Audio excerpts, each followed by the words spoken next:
Good afternoon, everyone. I think we have enough people on at this point. We can get started. I'm sure more will join us. So my name is Alison Kline. I'll be moderating today. I'm the Director of Institutional Giving at the Park Avenue Armory, as well as a proud member of the Executive MBA Class of 2020 here at the Business School. At CBS, I also serve as the EMBA Chair of the Student Leadership and Ethics Board at the Center, the Bernstein Center for Leadership and Ethics. As chair, I'm honored to welcome you to the final event of Leadership and Ethics Week for 2020, our first program to be presented entirely in the digital realm. For those who may be joining us for the first time, Leadership and Ethics Week is an annual series of events hosted by the Student Leadership and Ethics Board. The board's purpose is to foster a culture of principled leadership throughout the Columbia Business School community by developing programs that investigate complex challenges and promote ethical executive decision-making. Leadership and Ethics Week is one of our signature programs, and we hope that it can be a useful platform for critical and creative engagement with the goal of collectively developing the awareness and skills required of all of us as productive, moral, and caring leaders. So over the past month, and as we approach this year's Leadership and Ethics Week, it's become very clear that we couldn't just move forward with our existing plans.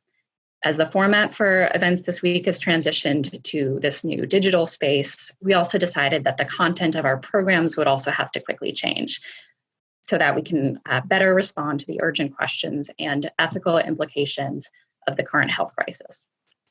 So we are that much more grateful to our fantastic guest speakers today who generously and very quickly answered the call to participate and are taking a few minutes to join us today.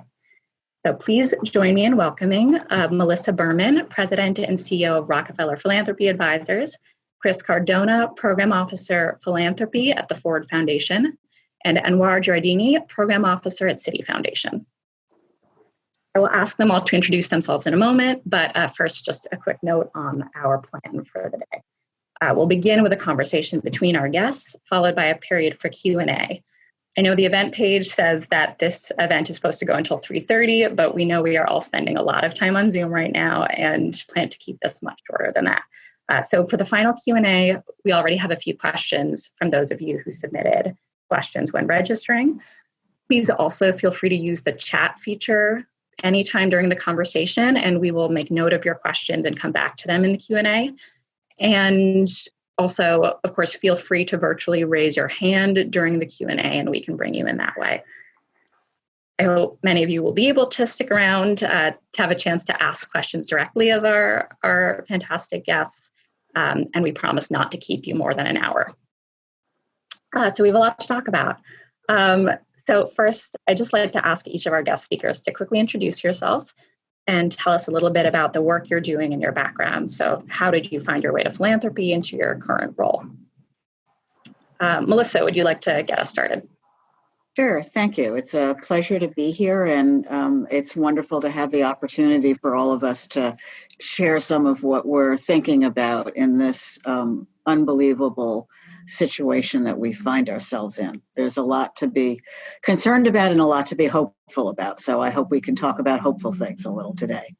My name is Melissa Berman. I am the founding CEO of Rockefeller Philanthropy Advisors, which is a nonprofit social enterprise that helps donors throughout the world.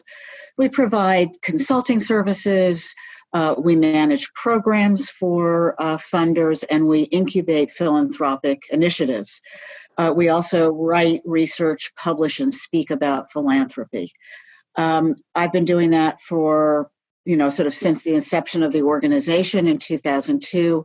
Before that, I was with a business research group. I had a short stint at the Federal Reserve Bank of New York, and my degrees are in folklore and medieval literature, which obviously prepared me well for my current role.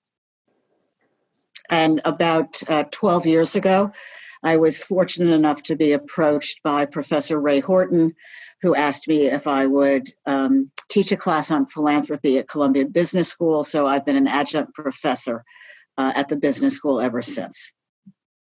Great, thank you. Chris, would you like to go next? Thanks. My name's Chris Cardona. I'm a program officer for doing the philanthropy portfolio at the Ford Foundation, and I sit on the build team. And so the focus there is to support organizations that are helping philanthropy in the US to be more equitable and responsive in its practices.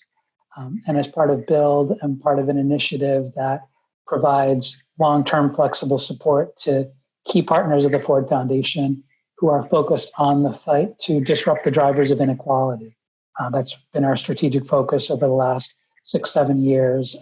Inequality understood not only in economic terms, but frankly, all of the ways we're seeing laid bare in the wake of COVID: political, economic, social, and cultural inequality. So there are different dimensions that we've been focusing on. We're a private foundation. We've been around for a little more than 80 years. We're based in New York City and have offices in 10 different countries in Asia, Africa, and Latin America. And I'll look forward to sharing more about a little bit what we're up to in response to COVID later on. Thank you. And Anuar.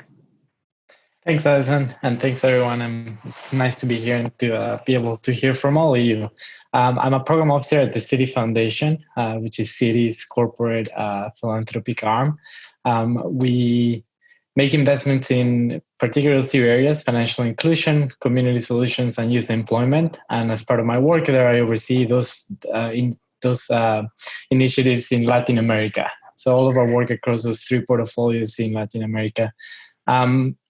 I've been in philanthropy for about 10 years now. And really my background is I went to school for economics. And so I started in this sector, particularly doing work in data analysis. And so how to measure impact, how to track it. And then from there, just sort of progressed into broadening that to work more broadly in programs. Thank you.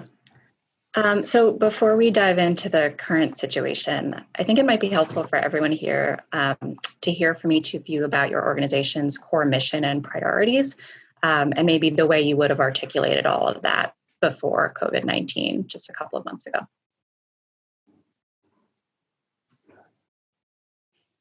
Maybe we can just go in the same order.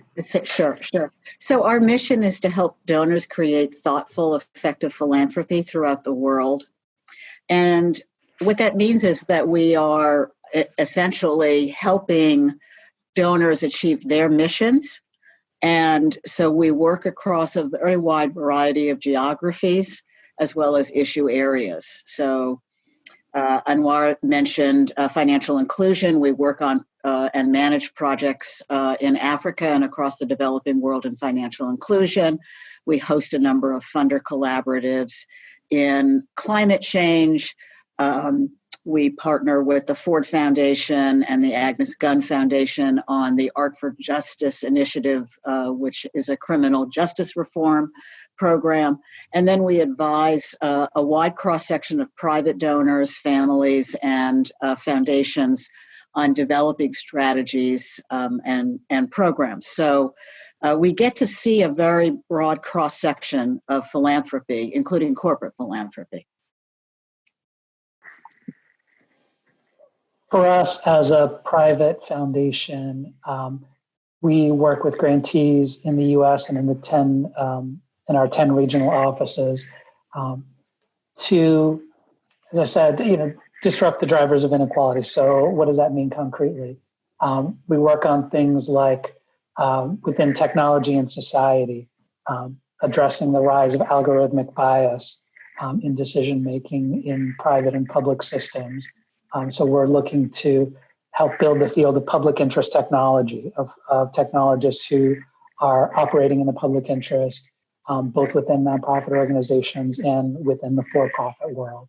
In the past, we've been instrumental in the development of fields like the field of women's studies in China or public interest law in the US. And today, one of the things that's becoming particularly salient is work we've been doing for a while about the future of work and the future of workers, and how the increasing precarity that a majority of workers in the US and certainly in other parts of the world experience as part of their daily existence makes a situation like the COVID-19 pandemic all that much more acute for the societies and the people experiencing them. People are one, in the best of times, so many people are one auto accident or missed paycheck away from housing insecurity, food insecurity, not being able to feed their families, being on the street. And so the types of systemic policy change and organizing work that we've been funding grantees to do for many years is both more needed than ever, and certainly appreciate that. For example, a group that we've worked with, like Family Values at Work, which has helped advance where there is paid family leave in 9 different states. They've been instrumental in the advocacy for that and the development of those ideas. So grateful for the ability to create some bulwark against the insecurity that is unleashed in so much of the economy, but cognizant that there are structural forces that definitely continue to need to be countered in addressing that. So that's pre-COVID, that was already a big part of how we approach our work as a social justice funder, working on systemic change through policy advocacy and community organizing. Great, thank you.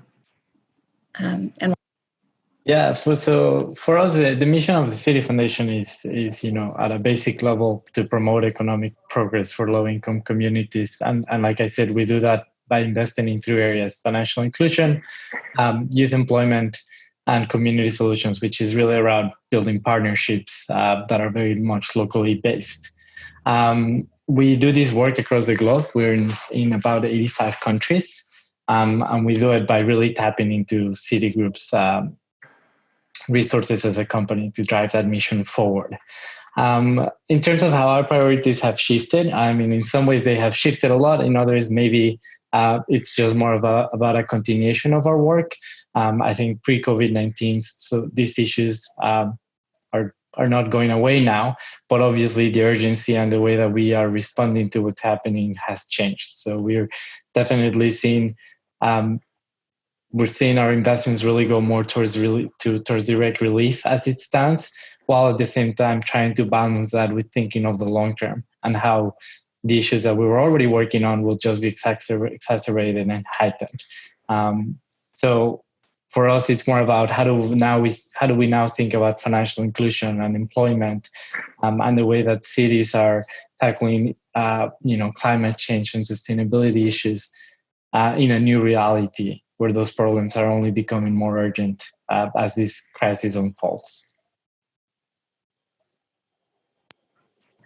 Thank you all. So diving into the current situation, I think next it would just be great to hear a little bit more from everyone about specific programs, any new initiatives, emergency funds that you're working on. And I know we've already started to cover this a bit, but anything else you want to add in terms of how the situation is affecting your current programs? So both emergency response and impact on core programs. So it's okay, we can just stick with the same order. Melissa, I know you have a unique perspective on the sector as a whole, and maybe if you could also just offer some trends, what you're seeing across organizations, and maybe what's working and what isn't. Sure. I think we're seeing a lot of creativity as organizations try and find ways to respond to this crisis that uses, so to speak, their core competencies, and that's aligned with their values and priorities. And I think that's a good thing. I think in a certain sense, if you're a funder that cares, for example, about workers' rights, there are clearly ways to respond in the current crisis by funding things like the National Domestic Workers Alliance, which has a special project to help their constituents deal with the impact of COVID. If you're in the housing world, there are projects to deal with rent and homelessness in the midst of the COVID crisis. So I think you have a natural advantage when you already have knowledge and networks in being able to act quickly. I think another thing that we're seeing a lot of is funders being very willing to collaborate, to pool resources, which can make for simplify the funding process for a lot of nonprofits that are sort of struggling to get through this, working remotely and also delivering services, so that instead of having to do 25 different applications, they can do one application that is going to give them support from 25 funders at once. And it's a way also to kind of rationalize resource allocation. So I think those are very positive developments, along with a lot of flexibility. Many funders are saying to their grantees, we understand you're going to need more time. We understand that your reporting is probably going to be a little delayed, and things like that. And that's, I think, has been very reassuring to a lot of nonprofits that are under tremendous stress. Absolutely. Yeah. And then again, about your work at Rockefeller Philanthropy Advisors, are there any new initiatives you're working on yourself? The Mother Cabrini Health Foundation, which is headquartered here in New York City and does grant making around health for disadvantaged groups across New York State, decided to allocate an extra $50 million this year to respond to the COVID-19 crisis. And, you know, like other organizations, they were already working hard with their current group of grantees and strategic planning.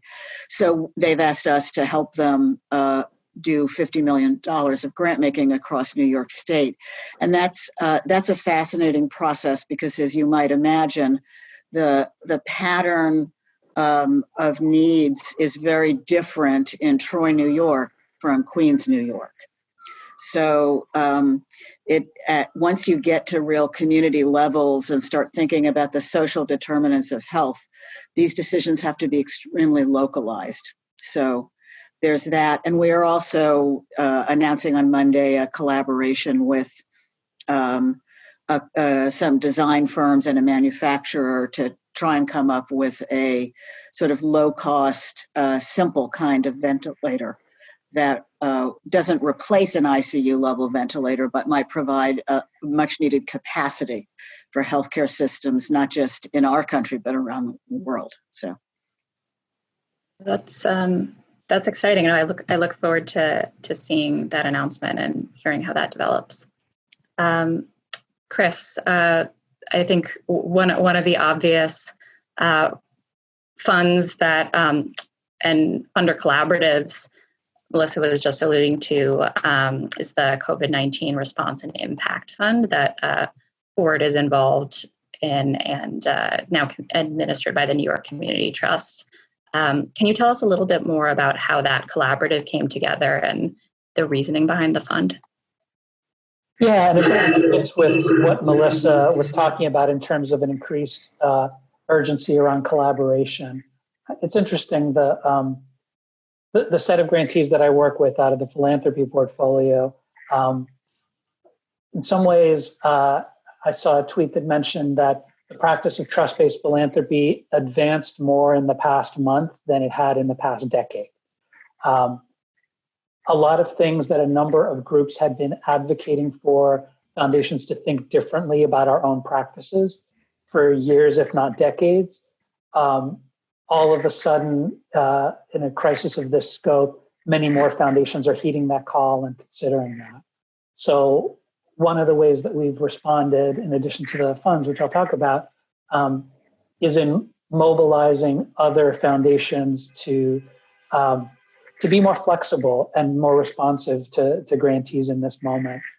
So along with the Trust-Based Philanthropy Project, we originated a pledge for foundations that's currently housed at the Council on Foundations that names a number of commitments that we're making and that we started with by announcing about being more flexible in terms of the funding that we provide, engaging in calls to action that grantees originate, listening to communities and grantees more deeply and acting on what they say, being more responsive and flexible generally, and committing to reflecting on what we learned from this experience and considering making those changes more permanent. The pledge launched 2-3 weeks ago with about 40 foundations signing on, quickly got above 100, and now is at 660. And if you told people advocating, for changing the field of philanthropy 3 months ago or 6 months ago that something like that would happen, they never would have believed you. And yet the same tweet from Anthony Bug-Levine at Nonprofit Finance Fund in response to the pledge a couple weeks ago also said that the pledge is great and things that once seemed bold will probably soon seem quaint. And so I think we're entering a phase of the response where I think the week one was be more flexible with the funds that you already have out there and the commitments that you've already made. Check. Good. Hundreds of foundations have said that they're going to do that. But now, as we know, the need is for more money. And there you have a question about foundations that choose, like ours, that choose to exist in perpetuity, and the choices that we make about balancing current, present needs relative to being there in the future. I'm speaking in a personal capacity here. We know that oftentimes we are one of relatively few funders with a social justice orientation in the fields in which we work. So there's a very real trade-off in thinking about, the possibility of spending down more now as opposed and relative to not being around or as prevalent in the future. Because if there aren't other funders that are stepping forward in the same way, what does that mean for the causes that we care about in the future? That's always what you're balancing, but it's especially acute now. It's notable how much funders are, as was mentioned, going to direct relief, even when they tend to be systems change funders like we are. Blue Meridian Partners is doing that. Robert Wood Johnson Foundation is doing that. Others are, and we are in different ways as well. So a couple of things I'll name are, as you mentioned, this fund with held at the New York Community Trust with a number of different foundations based in New York City, $75 million for frontline social service and arts organizations based in New York City. That funding has already started to flow. Similarly, we just launched this past week, along with a number of other funders, a fund called the Families and Workers Fund. So it's emergency grants and advocacy for long-term policy change around labor regulation. So even there, you're balancing, immediate response to workers who are in need and continued support for the long-term policy change, because paid family leave would make a difference. More accessible and higher quality healthcare would make a huge difference. Just greater flexibility and social protections, which have been gradually eroded what once existed over the last 40 years. Would just leave our society in a much less vulnerable place than it is right now. So it's that balance of response, collaboration with other funders to the immediate need, while continuing to keep our eyes on the long-term policy change that's needed to ensure that our safety net is stronger. And always recognizing that we cannot replace government. The scale of the resources that private philanthropy has available is, compared to what is needed and what government can mobilize, is just there's no comparison.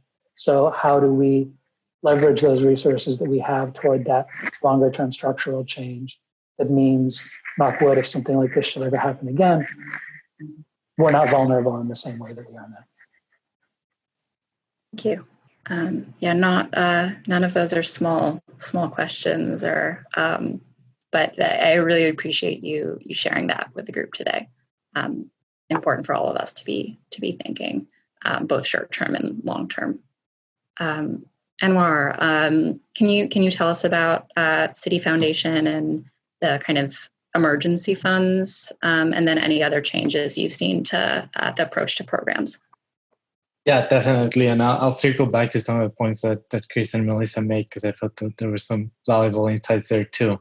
In terms of our immediate response, I mean, like Melissa said, we prioritized efficiency and just providing, seeing what the need was and providing funds for that. So I immediately shifted our model to process applications in a much faster way and make grants in the kinds of grants that we maybe traditionally don't make, but that was where the needs are. So right away we committed $15 million just for immediate response. So provision of basic needs, short-term housing, food assistance, again, investments that we as a foundation don't traditionally make, but that we saw the need for. And then from there, the next kind of thinking is, okay, how do we then respond? Something that's more aligned with our wheelhouse. And that's kind of the stages where we've now progressed to. So we are now making investments working with CDFI organizations to provide lending to small business owners that are getting left behind by the federal response, as well as supporting organizations that are doing virtual tax assistance for low-income families, because that's a key way of getting those stimulus checks is doing your taxes. So really ensuring that people that may not be having access to those funds yet can get to that point. And that's, again, more in line with the kind of investments that we traditionally make. I think for us as a foundation, Chris spoke about how this crisis is pushing the sector in some bold ways. And we're seeing that too. I think for us as a foundation, we're already making a lot of our investments in the shape of unrestricted capital. And I think we're seeing that the sector is moving towards that flexibility altogether. And that's, I think, if anything, something that will be a positive takeaway from all of this. So in addition to the immediate relief funds, as well as the more sort of medium-term investments that are still in response to this crisis, we're also going back to both our existing partners and partners that we were in conversations about future funding and saying, what do you need now? How has your situation changed, and how can we as a foundation support that? So whether it's really making adjustments to programs that were ongoing to liberate funding for example, just letting organizations cover their salaries or their operations, or thinking about, organizations may need funding to suddenly shift their model to a digital one. If they were doing workforce development, for example, on site, how do you now move that to a digital model? And can they use our funding for that instead? So we went back to all of our partners and really said, you tell us what you need from us. What do you want to do with the funds that you have from us, or the funds that you were thinking about getting from us, and let's take it from there. So this is again, we're seeing this as a years long response effort, where once we take care of the immediate response, then how do we shift then to strengthening the sector throughout the aftermath of what's happening. And I think, again, that's something that the sector as a whole is embracing, and it's good to see. And hopefully just grows from there. That's great. Thank you. I wonder if anyone else might want to comment on that, the question of looking ahead. A lot of the immediate response funds that have been established, and then even provisions in the CARES Act or other opportunities businesses are seeing right now are really focused on the immediate term, the next 8 weeks. And I think the question for a lot of organizations is what happens after that? What does the next phase look like when these initial funds have run out? If anyone wants to comment on that. I'll jump in really quickly and just kind of piggyback off the point Chris made about, kind of thinking about the role of philanthropy vis-a-vis the role of government. I think in terms of thinking about the future is two things. One is, well, how do we collaborate with the government response? Because ultimately our funds are so much more limited compared to what they can do. But also, I think it's important to show where government response is lacking and kind of trail that path forward. So like I said, we saw an opening where, the CARE Act is providing funds for small businesses, but a lot of businesses are getting left behind. As we know, the funds have already run out. particularly, I think minority-owned businesses didn't really have the opportunity to access those. So we're never going to cover that gap as a foundation, but we can at least show that that gap is there and that we can step in with a model that can be replicated. So in the long term, I think philanthropy has that role of showing where the deficiencies are in the response, and how to kind of set a model for how to fill those. Yeah, I agree. And I think although different foundations and different private donors see their role in policy very differently, which is their right, of course, I think we'll see a lot more advocacy coming out of this crisis about the things that need to be done so that we don't have to handle the same another crisis with the same kinds of challenges in our ability to respond as a society as the COVID-19 has highlighted. I know that, having been in this field for a long time now, almost every time there's an enormous natural disaster, whether it's the earthquake in Haiti or 9/11 or this pandemic, everybody says in the middle of all this, why is there no coordination and there's so little planning and advanced work and then we sort of go back to the norm. And I think there is a role for philanthropy and of all types to play in trying to keep people from falling back into the old habits. Yeah. And being proactive about building the systems and structures that will make the next unfortunate crisis somewhat easier to respond to. Yeah. And what's different about this crisis is, unlike natural disasters that are localized or something like 9/11 that was in particular geographies, it affects everyone. And in all of these places in which it's affecting folks, it does so in very different ways. Here in Long Island City in Queens, the picture is very different than less than 4 miles away, which is where Elmhurst Hospital is. It's a very, as folks know from living here, it's a very stratified, very segregated city.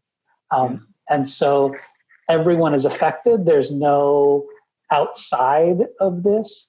In some ways, there is no us and them in terms of like they over there who are affected. Everyone is affected.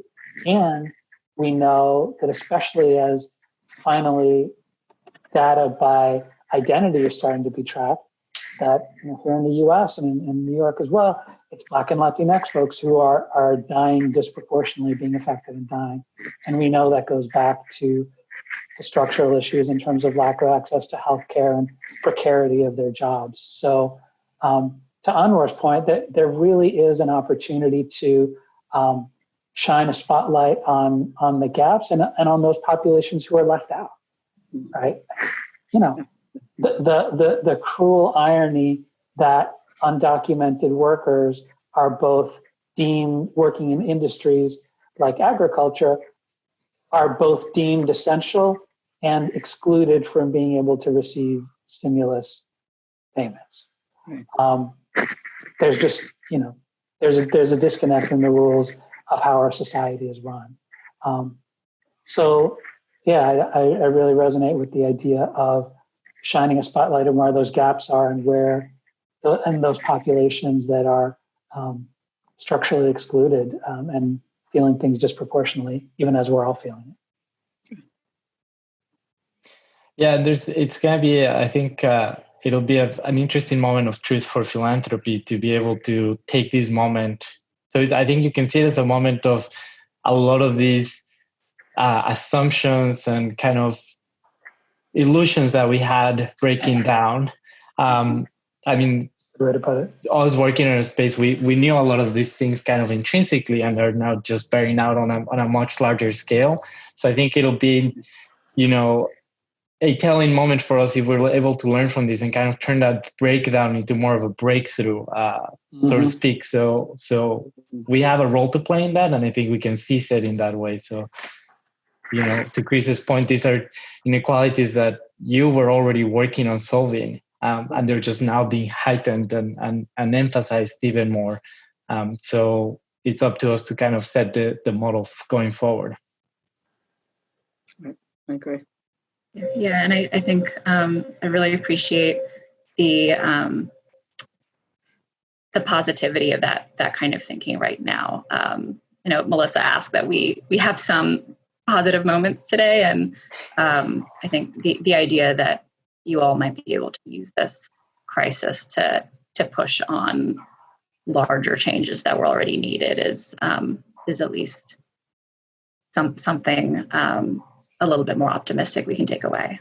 I think at this point I would love to open it up to questions from our participants. I see a hand raised, David Rosengarten. If you could just unmute yourself and jump in. Can you hear me? Yep. Yes.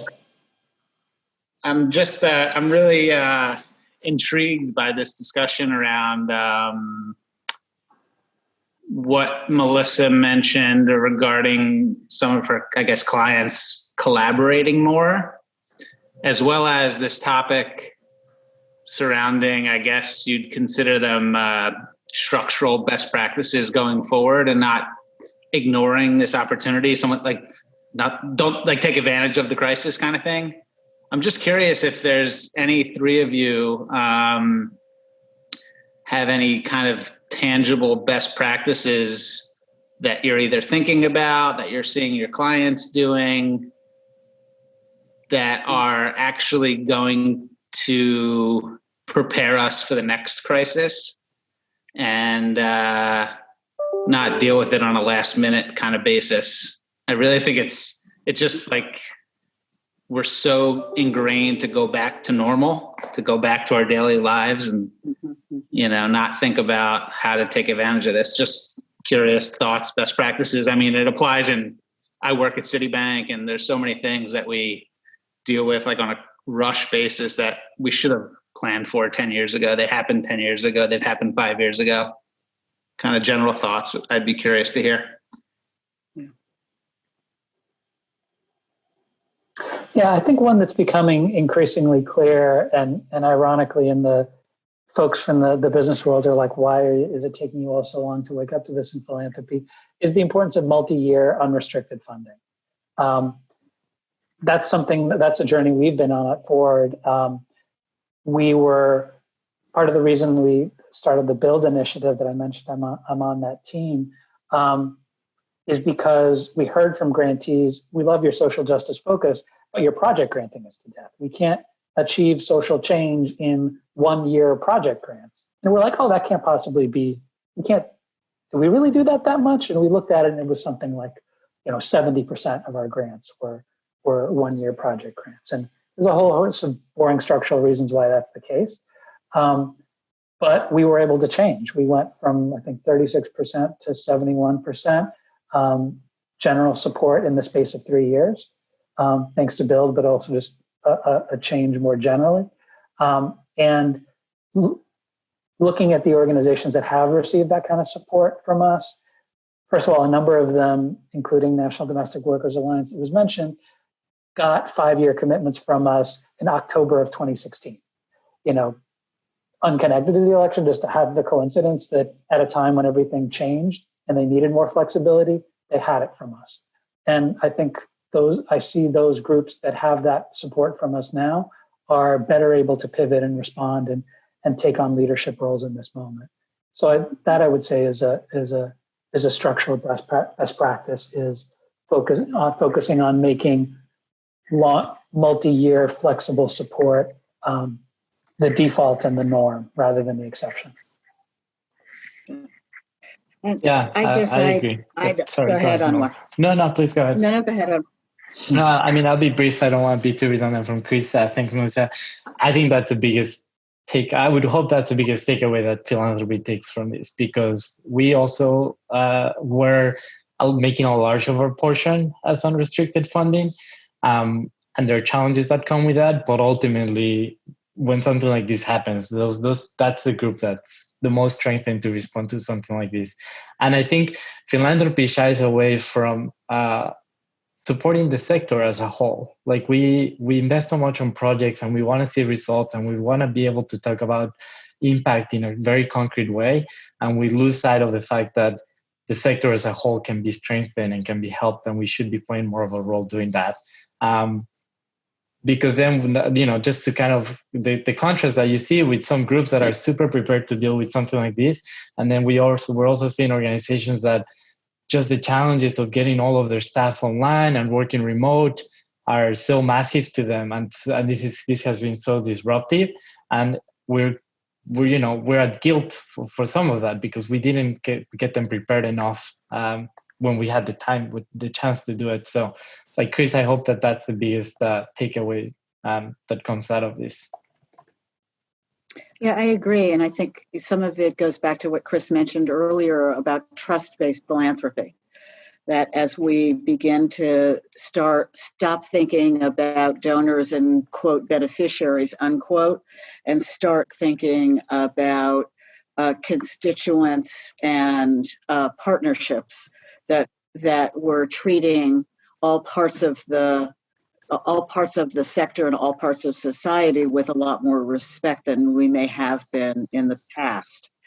I think the other thing that we're hoping that people take to heart is the opportunity as they join some of these collaboratives to maintain these relationships over time. Again, not thinking of them as just a short-term response, but as a long-term way to help effectively move towards some of the bigger systemic changes that we need.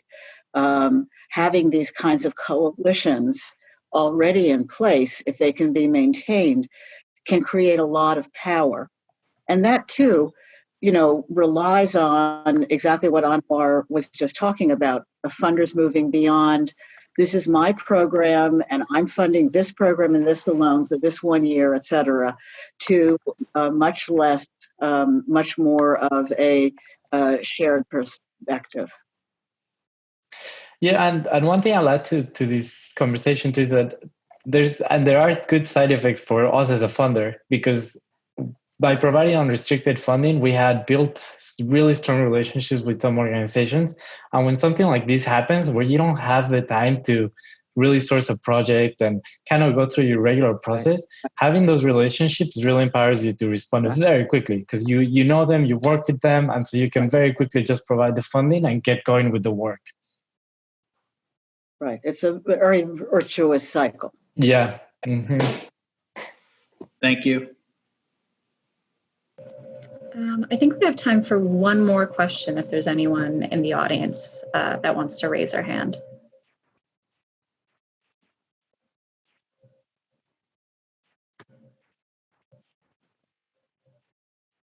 Last call.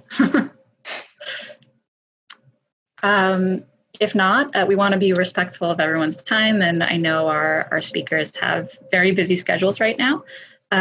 So I think we can go ahead and wrap up. And on behalf of the Student Leadership and Ethics Board, I want to thank all of our wonderful panelists for joining us while balancing all of the critically important work you're doing. I also need to thank the Bernstein Center team. You can see in their little in their video boxes, Shirley, Olivia, and Tracy, who supported the seamless transition to virtual programming this week, and the rest of the Student Leadership and Ethics Board for a collaborative and really inspiring program. Finally, we invite you to learn more about the Bernstein Center, which serves as the forum for thought leadership and programming on the ethics and governance challenges confronting current and next generation business leaders. This may be the end of Leadership and Ethics Week for the year, but we are just beginning many of these conversations and hope you will stay engaged and involved. So thank you again for joining us, and I hope you all stay well and that we will see each other again soon on screen or elsewhere.